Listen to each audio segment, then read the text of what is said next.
ఇది తాని చెట్టు, తానికాయ. ఇది ఉసిరికాయ, ఇది కరక్కాయ.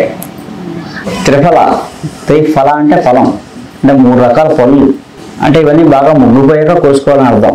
త్రిఫల చూర్ణం అంటే అదేంటంటే త్రిఫలాలు 3 రకాల పళ్ళు అయ్యాక కోసి తీసుకోవాలి. అలాగే కరక్కాయ పాతదై ఉండాలి. 2 సంవత్సరాల క్రితం అంటే 2 సంవత్సరాల ముందు సేకరించుకోవాలి కరక్కాయ. తర్వాత ఈ సంవత్సరంలో తానికాయ. వైశాఖ మాసం వచ్చేప్పుడు తానికాయలు కలెక్ట్ చేసుకోవాలి. చైత్ర మాసంలో ఉసిరికాయలు కలెక్ట్ చేసుకోవాలి. చైత్రామలకం అంటారు. ఇవి కలెక్ట్ చేసి ఎండబెట్టుకుని జాగ్రత్తగా మధ్యలో గింజలు తీసేసి పైన ఒలుపు అంటే బెరడు, ఆ కాయ పైన పెచ్చులు ఎండబెట్టుకుని దోరగా చిన్నగా వేయించి అది పోయేసుకోవాలి. అది 1 భాగం కరక్కాయ, 2 భాగాలు తానికాయ, 4 భాగాలు ఉసిరికాయ.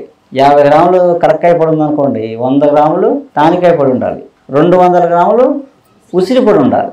ఇది ఫార్ములా. 1:2:4.